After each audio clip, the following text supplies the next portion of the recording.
todas e a todos.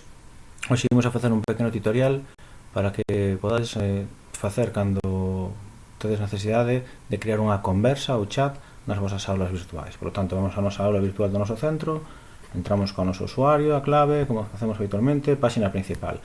Aquí temos as categorías, que son basicamente o que nos podemos chamar departamentos. Nos vamos a ter, en principio, pois o permiso para poder crear os nosos cursos dentro do departamento correspondente. Neste caso, pues vamos a este de Café Formación, entraría no meu curso e simplemente quero crear pois un chat como este que teño aquí, chat presentación. Para crear, para dotar de recursos ou de propoñer tarefas para os meus alumnos, o que temos que facer é, primeiro de todo, activar edición. Activamos edición, volvo a repetir, fixadevos, cando activo edición se me abren os botóns, desplieganse os botóns para engadir recursos ou para engadir unha actividade. Neste caso, pois, vou a facelo nesta sección, en videoconferencias.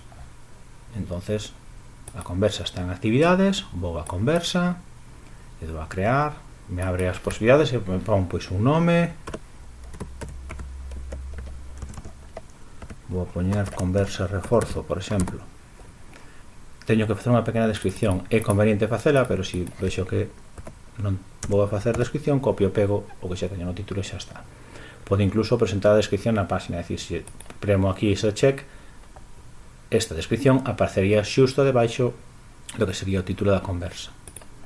Logo teño sesións de conversa, data, medir non publicar, repetir sesións. Isto é por si quero publicar, neste caso, as sesións de maneira repetida ou de maneira, digamos, secuenciada. Por exemplo, pois a mesma hora cada día, ou que teña un grupo pois reducido de reforzo con 1 ou 2 horas semanais, por lo tanto, pois quero que sexa nun momento dado, pois nunha das sesións da semana todas as semanas. Eso me permitiría crear unha periodicidade na actividade. Guardar as sesións pasadas, supón a opción de nunca eliminar ou cada X tempo que che elimine. Eu recomendo nunca eliminar e en todo caso que sexamos nós mesmos desde dentro xa da conversa quen decida eliminar a conversa cando consideremos que xa non é de interés.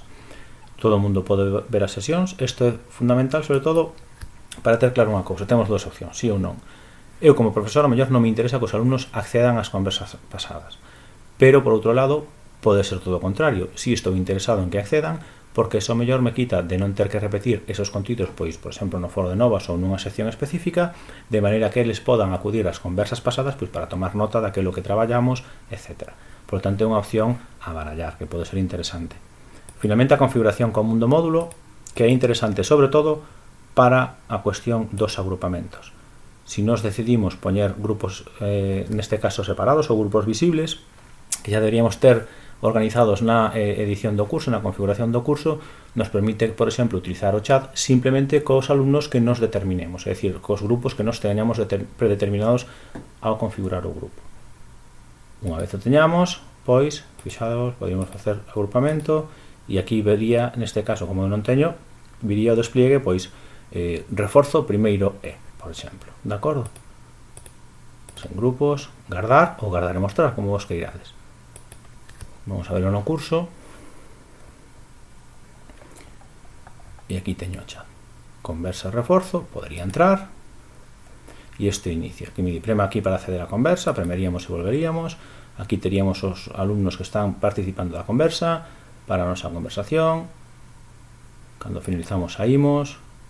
Isto é todo, deixámoslo aquí e espero que, bueno, que lle podáis sacar uso a esta ferramenta, a este recurso de chat con